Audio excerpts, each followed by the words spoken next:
Assalamualaikum warahmatullahi wabarakatuh.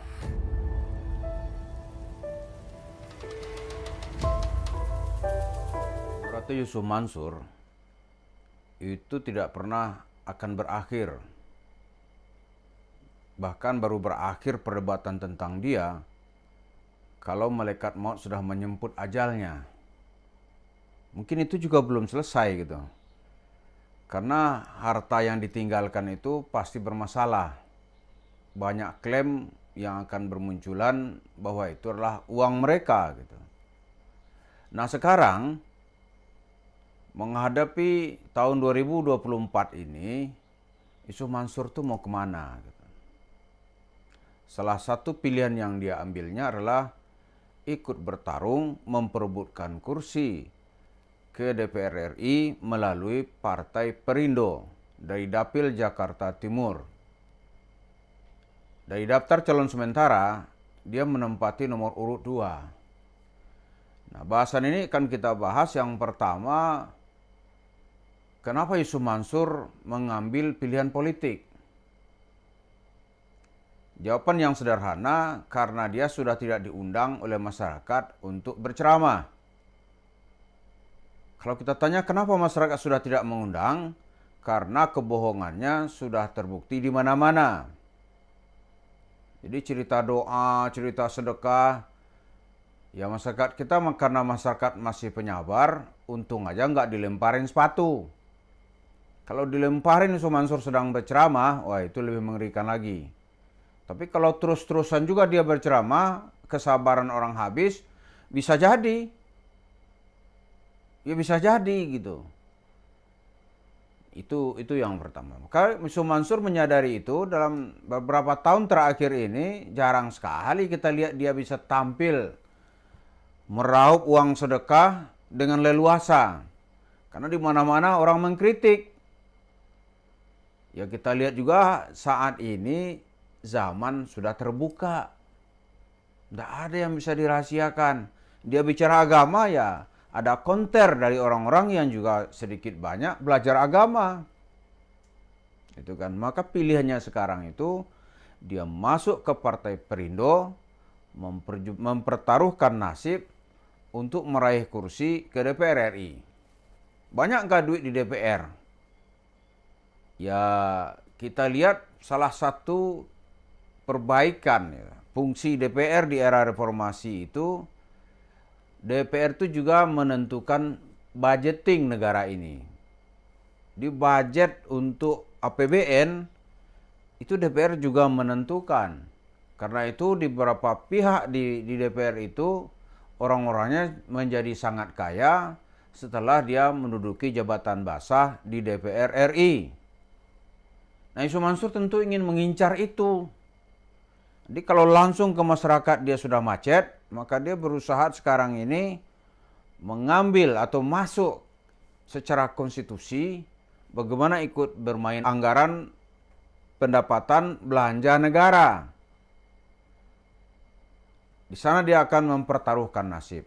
Tapi apa itu mungkin? Nah, kan ini pertanyaan berikutnya. Seperti ditetapkan oleh undang-undang, ya, dalam undang-undang tentang partai, partai itu untuk berhak mendapatkan tempat di DPR RI, dia harus memenuhi 4% suara nasional. Itu yang disebut dengan parliamentary threshold, 4%. Kalau 4%, lantas bagaimana? Misalnya partai nggak sampai suaranya 4%. Nah partai-partai yang selama ini berguguran tidak bisa masuk ke DPR, kalau pemilu 2019 masih 3,5%. Nah sekarang ditambah lagi menjadi 4%. Itu tentu menjadi tambah berat gitu. Karena itu banyak sekali partai-partai yang berguguran. Misalnya ya Perindo dalam dia sudah mengikuti kontestasi politik, ikut bersaing di dalam pemilu itu sudah 2 kali. 2014 dan 2019. Kedua-duanya partainya masih mendapatkan suara. Ya kalau yang pertama itu dulu Partainya kalau nggak satu koma gitu. Partai 1 koma. Nah, di pemilu 2019 dia dapat 2 koma. Saya nggak hafal belakangnya. Nah, 2024 itu juga bukan sesuatu yang mudah. Nah, selain Perindo yang kita lihat itu ada juga partai-partai yang belum sukses meraih suara. Bahkan yang telah pernah lolos aja itu bisa gugur. Misalnya, ya Partai Bulan Bintang. Partai Bulan Bintang di pemilu pertama dan pemilu kedua tahun 1999 dan 2004 dia masih punya kursi di DPR. Tapi 2009 suaranya tidak cukup. 2014 juga tidak cukup. 2019 sama. Nah, sekarang dengan berkolaborasi dengan Prabowo, partainya Pak Yusril itu berharap bisa mencapai 4% kursi parlemen. Tapi kalau nggak sampai kursi parlemen 4%, ya walaupun dia misalnya nih Yusuf Mansur, di Jakarta Timur dengan segala kelihayannya, dia memperoleh 1 kursi. Dia kalahkanlah yang lain-lain gitu. Ada nggak artinya nanti? Ya nggak ada juga. Apalagi gitu. Dia di daerah di dapilnya itu kan partai-partai tidak ada yang mau kehilangan. Kursinya 6. Ya, kursinya 6. Kalau dengan BPP yang berlaku sekarang ini, setidaknya satu partai harus mendapatkan 1 kursi. Ya partai-partai utama misal ya, ada PDIP, ada Golkar, ada Gerindra, ada Nasdem, ada Demokrat, ada PKS.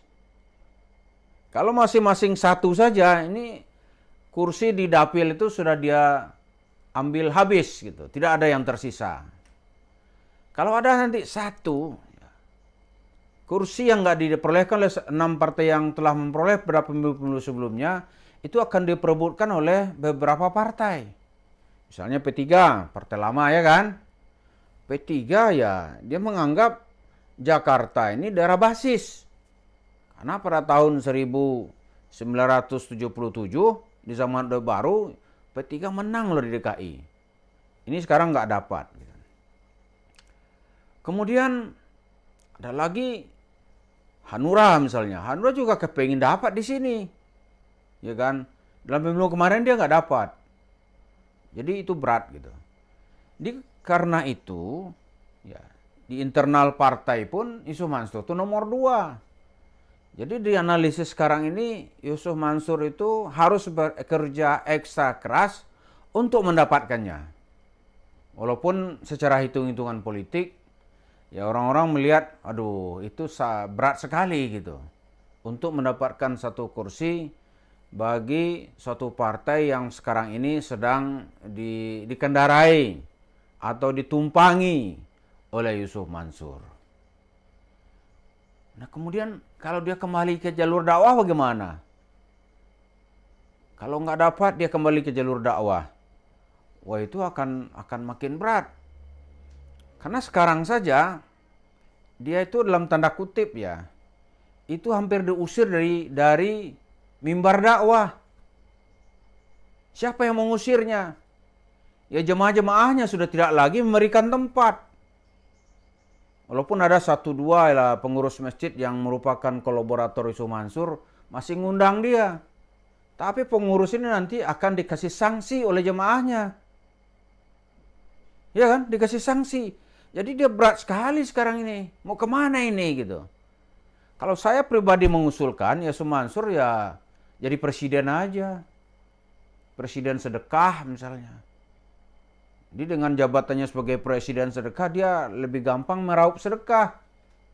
Itu ndak ada itu kompetitornya. Bisa bertarung gitu, sendirian. Jadi itu usulan saya gitu. Jadi ini kalau usulan ini kok Yusuf Mansur masuk ke jalur rasional gitu. Partai itu kan ada unsur rasionalnya. Kenapa dia masuk ke jalur rasional? Selama ini dia kan sudah terbiasa di cerita yang irasional gitu. Sama itu ketika buku Harry Potter, mungkin pemirsa masih ingat ya, buku Harry Potter terbit, itu kan cerita yang irasional. Di cerita irasional itu, atau cerita-cerita fiksi itu, justru penulisnya dapat duit gitu. Nah, Yusuf Mansur seharusnya menekuni kembali dunia yang irasional. Jadi bilang aja dia bisa terbang ke langit 3 kali sehari gitu. Itu kan enak gitu. Di presiden irasional Indonesia atau presiden sedekah Indonesia gitu, itu jalur sebenarnya lebih baik ditempuh oleh Yusuf Mansur. Terima kasih. Assalamualaikum warahmatullahi wabarakatuh.